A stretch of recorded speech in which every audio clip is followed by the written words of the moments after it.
I had initially dealt with the aspect of preparation. Till that point, I had, you know, spoken. So today, we will deal with attempt as such. And attempt has a few interesting dimensions which it will throw up during the course of the lecture. There will be a little bit of digression into things here and there because the topic is such. I had initially explained the whole process in terms of a rocket being launched or an ICBM being launched. Now I come to that aspect, which could be called a kind of a stage which is just before the commission of a crime. More or less, all parameters stand completed, and it is the commission of this act, if borne to fruition, will result in the commission of an offense. And if it fails, it will still be an offense, but it will be an attempt to commit that offense. So, this is the fine distinction. If we go back and revert to the same example which I had spoken of earlier, just try and conceive an ICBM which is about to be launched in relation to an attack on an enemy state. All parameters have been factored in, the preparation has taken place, the calculations have been made, the ICBM has been positioned, and the rockets are being activated. The button is pressed, the count starts, and the missile takes off. But then the missile, there is a calculation error somewhere, something happens. The missile, instead of bearing a trajectory towards the enemy state, lands into the sea. Now, this is a scenario which would be an attempt, broadly speaking. But however, let us examine it from a legal perspective. Now, the legal perspective, if you see, there is a provision within the Indian Penal Code which answers to this description, and that is, which most of you know, 511. But 511, interestingly, does not define an attempt. It does not define attempt as such, though it deals with attempt. We will look through the definition also. And we will also see where all within the Indian Penal Code do we find this element of an attempt. When you look at the Penal Code, you will find that there are 4 different kind of categories. 511 is one part, but there are 4 different categories which exist, which makes attempt punishable. Interestingly, one set of categories comprises those provisions where the offense is also defined, and at the same time the attempt to commit that offense also features within the subjective provision, and the punishment which is provided in relation to the offense and the attempt is of equal magnitude. Now, which are those provisions? If we see, there are 7 sets of such categories which you will find. Offenses with respect to assault. If you see that chapter, you will find sections 356 and 357. For a moment, all of you revert to section 356 and 357.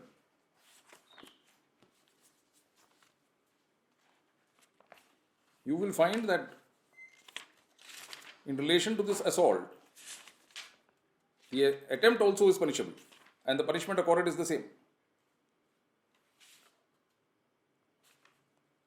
When we come to 356, assault or criminal force in attempt to commit theft of property carried by a person. Whoever assaults or uses criminal force to any person in attempting to commit theft on any property which that person is then wearing or carrying shall be punished with an imprisonment of either description for a term which may extend to 2 years or fine. So both the offense as well as the attempt, both are punishable. Look into 357. 357 talks about assault or criminal force in attempt wrongfully to confine a person. Whoever assaults or uses criminal force to any person in attempting wrongfully. Here as well. So I was talking about these provisions where both the punishment in relation to the offense as well as the punishment in relation to the attempt, the quantum is the same. So this was in relation to offenses with respect to assault. Now move on to offenses in relation to extortion, robbery and dacoity. You have a series of them: 385, 387, 389, 391, 394, 397, 396 or 398. All of them, the offenses essentially along with the attempt are punishable to the same degree. When you read those provisions, you will find similar wordings. Then you have criminal trespass, 460 of a special kind. If you advert to 460 for a minute, even here you will find that the punishment which is prescribed in relation to both is the same. When you come to 460, post lurking house trespass, you will find all persons jointly concerned in lurking house trespass or housebreaking by night punishable where death or grievous hurt caused by one of them. If at the time of committing of the lurking house trespass by night or housebreaking by night, any person guilty of such offence shall voluntarily cause or attempt to cause death. So the aspect of attempt comes in here as well. So you will find that these sets of offences, both in relation to the substantive offence, the commission of that, or a stage prior to that, the punishment prescribed is the same. This is because you consider the gravity of these offences, so therefore even an attempt to commit them has also been made punishable to the same extent. Then you have offences in respect to coins and government stamps. 239 those parts, 239, 240, 241, 251 those sections. Attempt as well as the main provision, both coming in. Then you have offences in relation to public tranquility.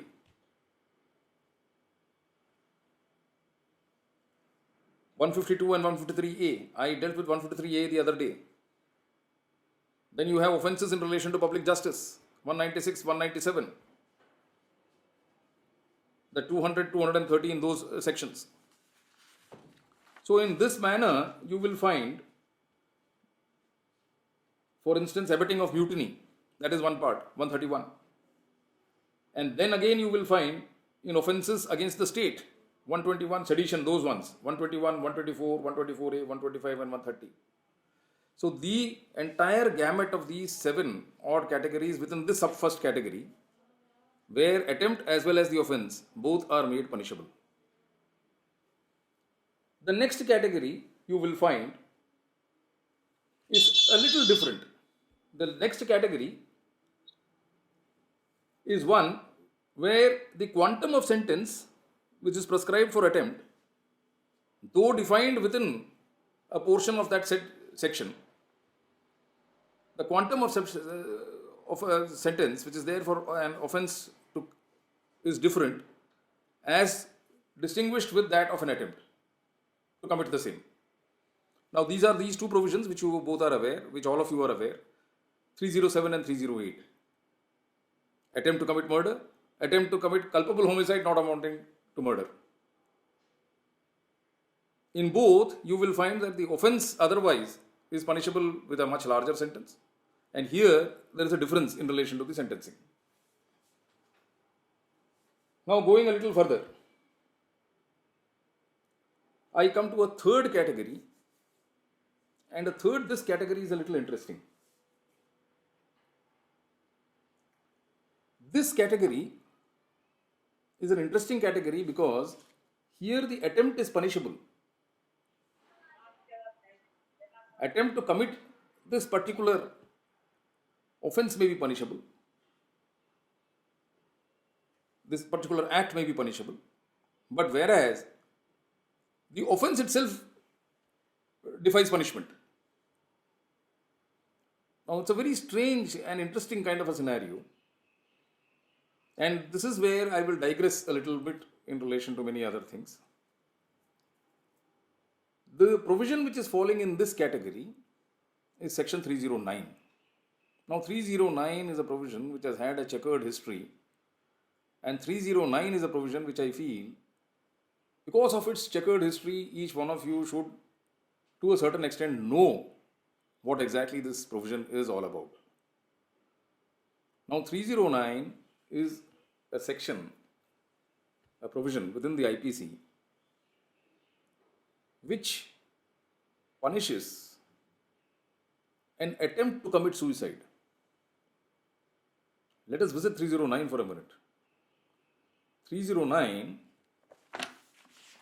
is a very interesting kind of a scenario wherein 309 makes an attempt to commit a suicide punishable. Once the suicide is committed, then there is nothing left. So therefore, as such, that is not punishable. But an attempt to do so will become punishable. Now let us see 309. And why the checkered history? I will deal with the checkered history a little later, once we read the provision. Now 309 talks about attempt to commit suicide. Whoever attempts to commit suicide and does any act towards the commission of such offence shall be punishable with simple imprisonment for a term which may extend to 1 year, or with fine, or with both. Now, what does this mean? Now, this throws up very interesting questions. Do I have a right to take my own life? First question. Or does someone else have a right over my life?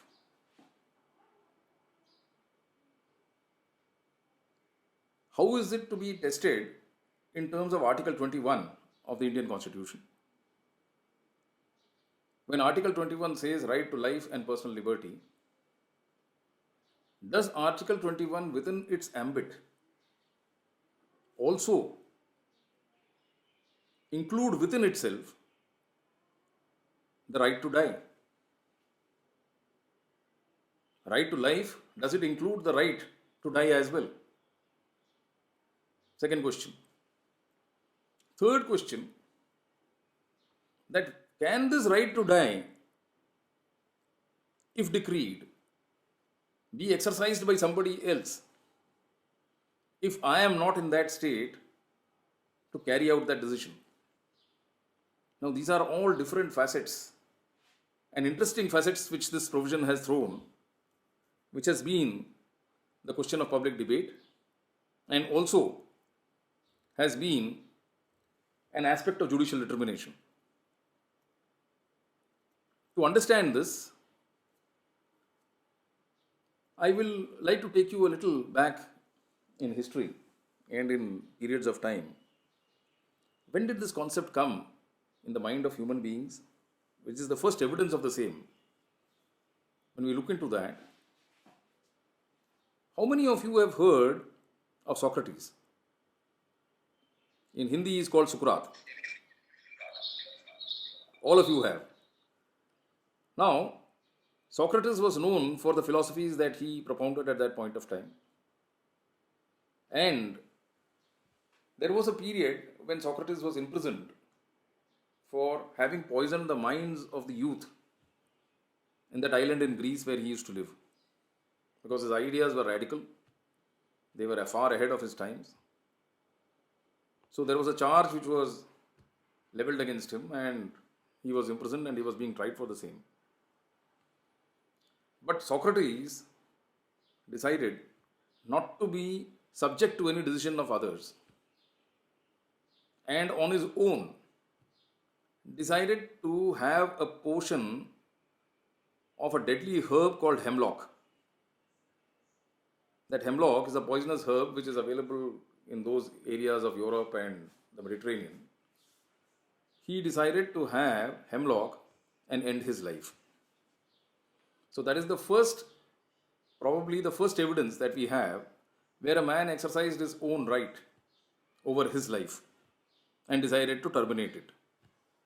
Of course, over a period of time, many other things happened.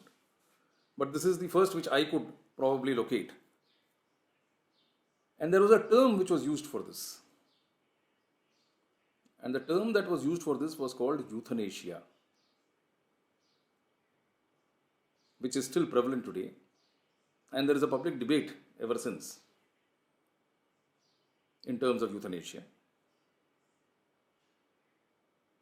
So that public debate carried forth over a period of time.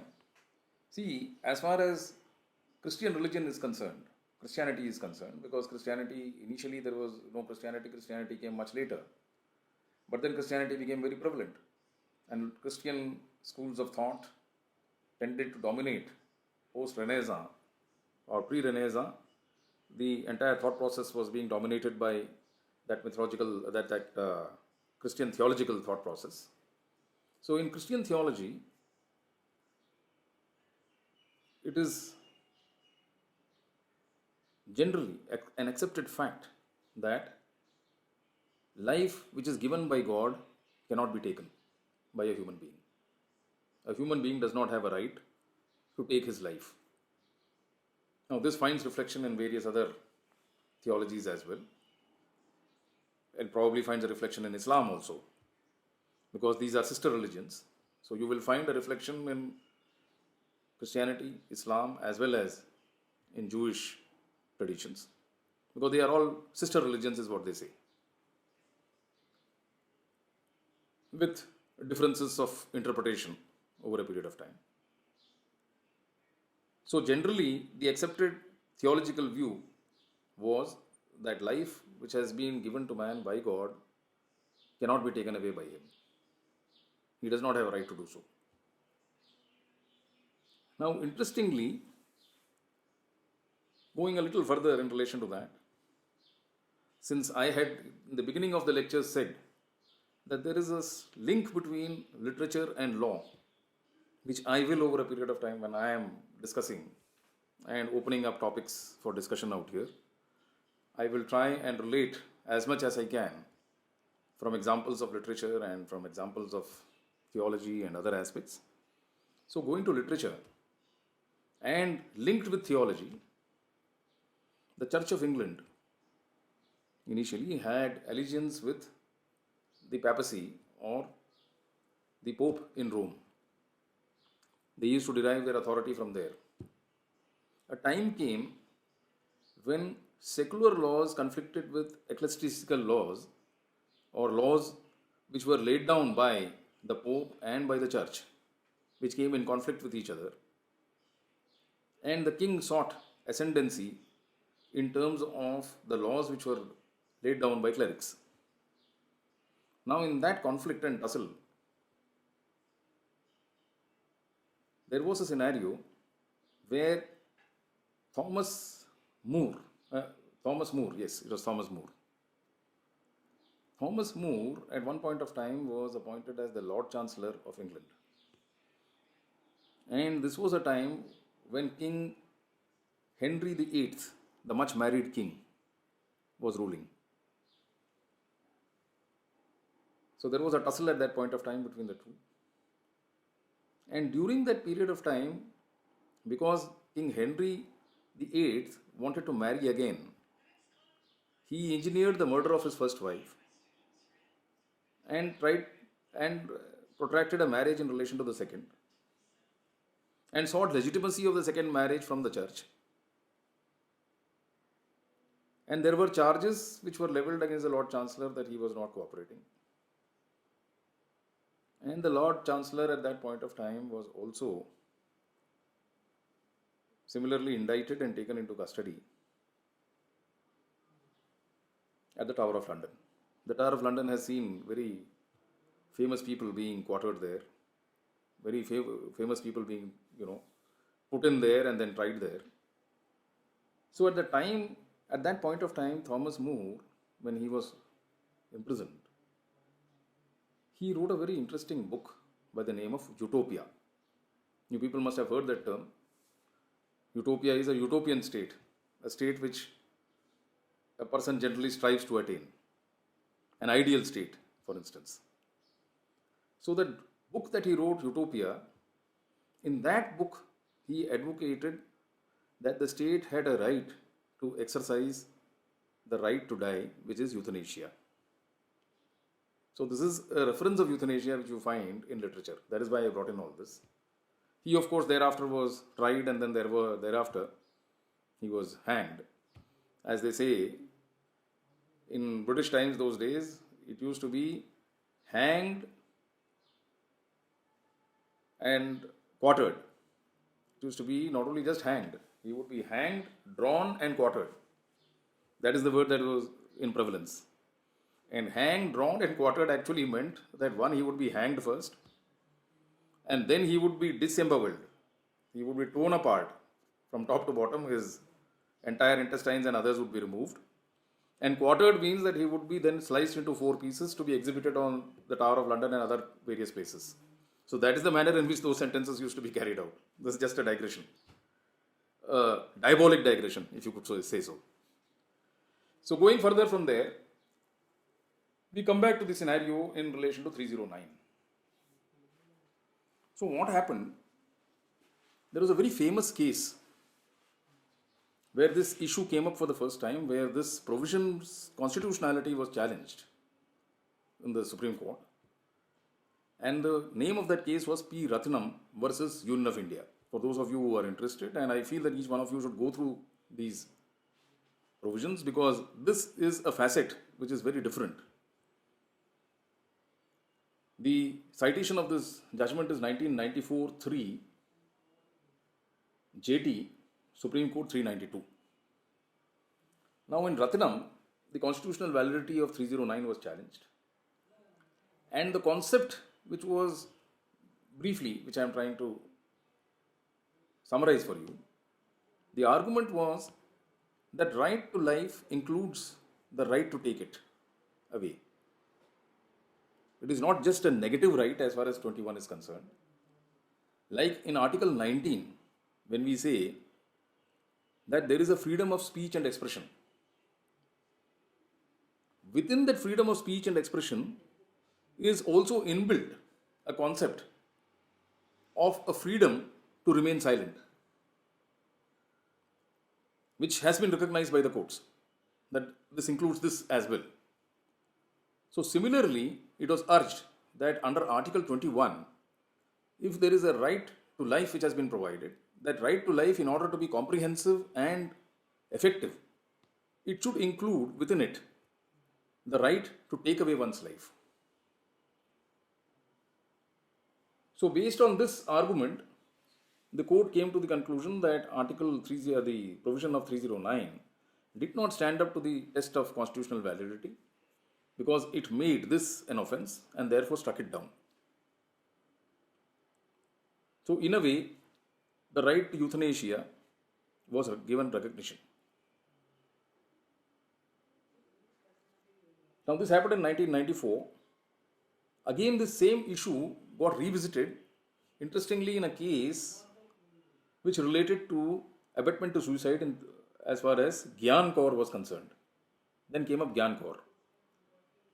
Gyan Kaur came up in 1996, and Gyan Kaur was decided by a constitutional bench of 5 judges. They examined the issue. Interestingly, the argument, because basically the facts of Gyan Kaur are facts which you people more or less, in relation to the trials which you people do, you generally find it's a normal scenario. A normal case of 306 read with 498A, where there were dowry allegations, the father-in-law and the mother-in-law. Dowry allegations, of course, the father-in-law and the mother-in-law poured kerosene on the daughter-in-law and set her ablaze. The motive which was being alleged by the prosecution was that they wanted to remarry their son. And since the demands of dowry were not being met, so therefore they decided on this exercise and did away with the daughter-in-law. Here, the provision of 306, which is abetment to suicide, faced a constitutional challenge.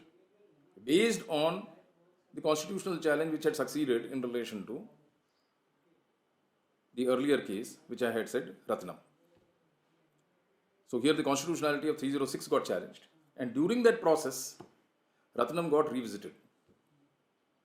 And Ratnam, when it got revisited, this time the Supreme Court changed its view and said that Ratnam was not a right judgment. And the reasoning that the Supreme Court took in this was that right to life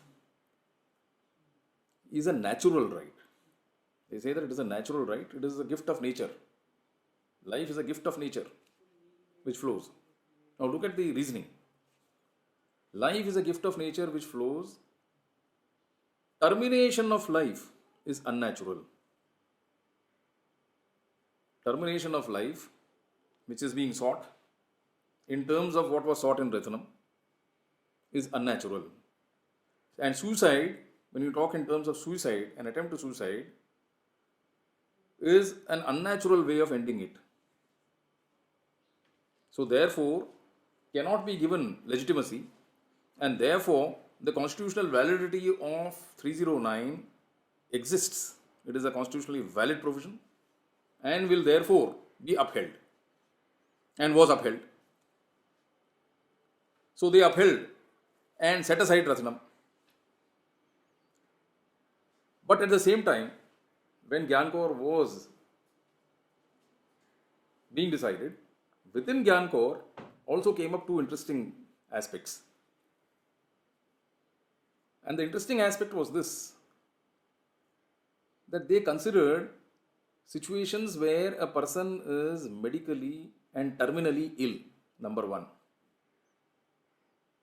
And two, they considered what is known as a PVS, which means that a patient in a vegetative state, in the sense that he is brain dead and he is a vegetable. Now they said that in case of these two scenarios, it is not that, for instance, a person is on a ventilator, on a life support system. He is in a vegetative state, he is in a life support system, and if the life support system is stopped or removed, as we normally see these days, that the patient comes onto a ventilator and the doctors start making money, and they leave the decision to the concerned patient's relatives, and the patient's relatives are faced with a moral dilemma as to what to do. So this dilemma everyone faces. I also faced it in my case. So each one is supposed to take a decision at that point of time. So giving a recognition to that, the Supreme Court said that here it is not that life is being terminated. In these two scenarios, we will look at it that it is accelerating the natural process of death. When a scenario like this happens, and a person is in a vegetative state and the life support system is a concerted decision is taken, in that kind of a scenario, when the life support system is taken away, it will be considered as accelerating the natural process of death than in terms of taking away life. Now, I will expand in relation to this when I deal with the next very interesting development which happened some 5 years later in the Aruna Shanbhag matter. Now, Aruna Shanbhag is again a very interesting case which again takes up very interesting issues. Now, Aruna Shanbhag was a case which happened in 2011. Though the incidents of Aruna Shanbhag go back to 1973.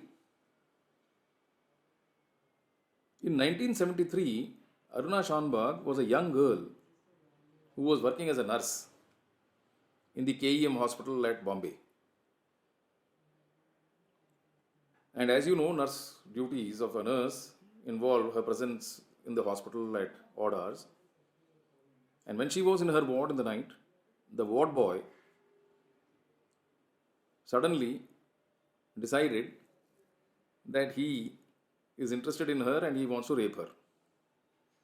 Taking advantage of the dark,